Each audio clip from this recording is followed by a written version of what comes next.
history and graphic design. I was able to actually work at the Berry Art Museum as a gallery host in the summer of 2019, which I really enjoyed. So when the opportunity for this internship came up, I was super excited and really thankful that I have been able to be a part of it this semester.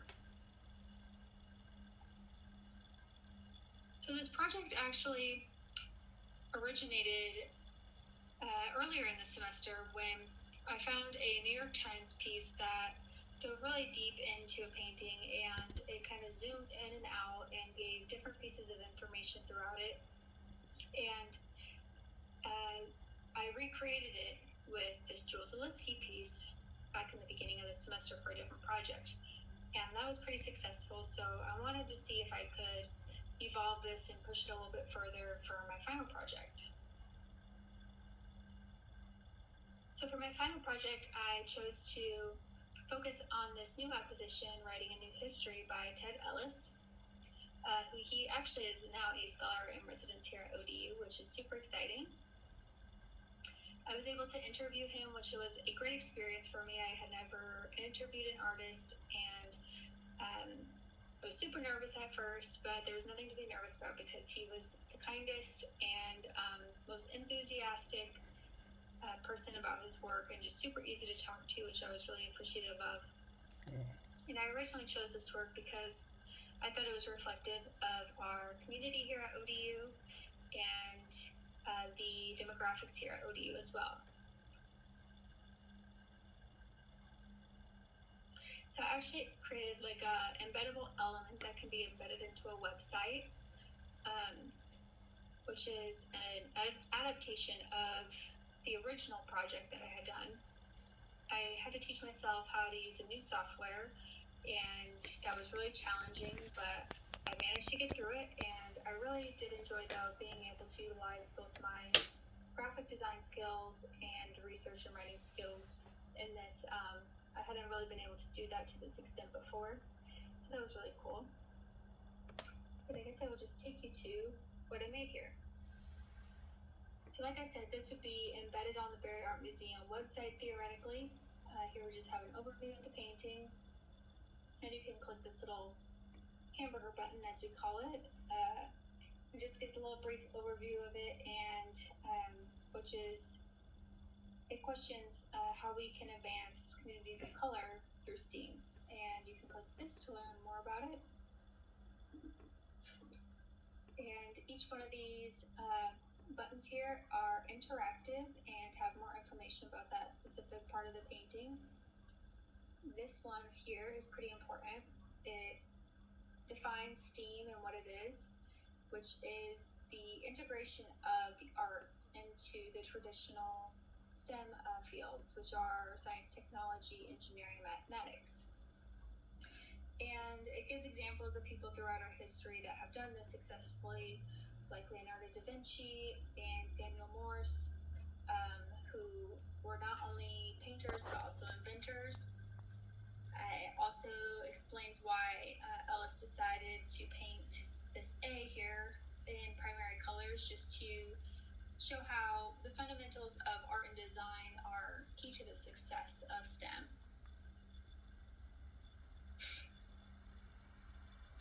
This next I can talk about these portraits up here. Each of them is a portrait of an African American man or woman that has progressed the field drastically and been a pioneer in the STEM fields. I really love this one. This is Charles Bolden, and Ted actually knows him personally and has done some pieces for him, and which is really cool. And I really loved including all those personal little details that you would never know unless you asked him, so that was really fun to include those. But Bolden is mostly known for his NASA and military careers. It's a very impressive resume, really cool. Let's see what else. This one here goes into geometry, and what this poster represents here, and a little bit of the background of sacred geometry, which I found really interesting. This here is a bio of Ellis by his signature there. And this one, I also love this. Favorite. Ellis told me about how this was his favorite figure in the painting because unlike the other children, they're just sitting in the chair, doing their own thing, and even though they're not actively participating with the group, they're still learning, and just emphasizing the fact that not every child learns the same, and it's important to figure out how each individual learns so that they can be successful. And I'd love to click every single one of these, but in the case of time and being able to ask questions here at the end, I'm going to continue, but I hope that you guys are able to check this out and click on all the different icons, see everything that it's all about, and I hope you enjoy it.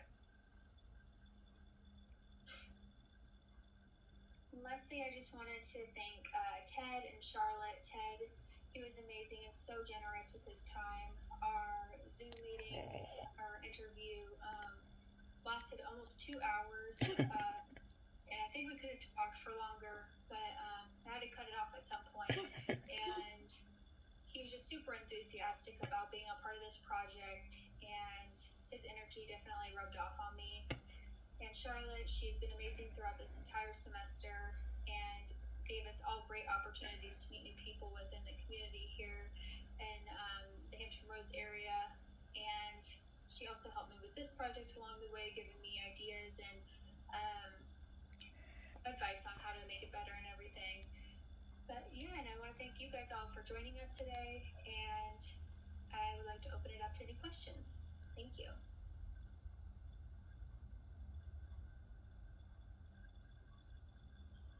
Great, wonderful. Thank you so much. That was a really wonderful presentation. There's lots I can say. You've heard from me a lot. So again, I'll open the floor to our critics. And I love people that ask Ted questions too. Wow. Since it's a unique opportunity that he's here as well. So Cool. Maybe we should hear from you, Ted. How do you feel about this? My head is so big right now watching this presentation. Kelly, you did a great job. This was actually a fun piece for me to do. I live right down the street from NASA, and I would always, for Black History Month, do a sort of like a corporate lunch and learn engagement and stuff. And at the end of the discussion, I would ask the scientists, how many scientists are artists? And not one of them would raise their hand. And so, afterwards, we would definitely have more discussion, and you find that probably 2/3 of the people in the audience were closet artists. It's always this competing conversation about critical thinking and creative thinking, and it's sort of one and the same. And so that's part of the inspiration behind writing a new history. We talk about equity, and equity is in education, and education is a major primer for us. And so I wanted to put these African American kids at the forefront of this new future, and it's in education, it's in technology. And so I just had fun with that, being a scientist, being sort of engaged in education. It was really fun to create that project and then share it with Kayla, and Kayla took it to a whole nother level, for engagement and showing the importance of art, history, and education.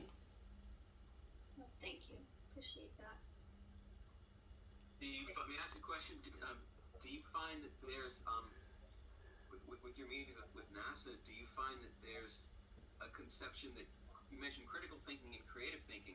Did you find that some people think that those two ways of thinking are oppositional? Without a doubt, yeah. That's been a big part of the conversation. So Charlie and Jackie were neighbors, and prior to Charlie being head of NASA, I would always have that argument and says that creative thinking and critical thinking is sort of one and the same. Although we have two brains, two sides of the brain, it's one brain. And so, my other compelling argument was that the scientists that came from Europe had a high propensity for the arts. And so, you always, it's solution oriented, you think outside the box. And so, I always took that position. So with STEM, science, technology, engineering, and art, I used to always fuss and says, the art element is not in that. And so years later, a couple of educators came up with the STEAM um, understanding that science, technology, engineering, and art and math is critically important. And so conceptually, I had an opportunity to really shape that narrative in this painting.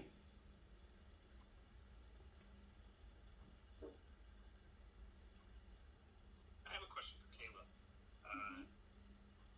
It seems like, I mean, we have like the opportunity here in our talking about that work here, but it's sort of a coded piece, right?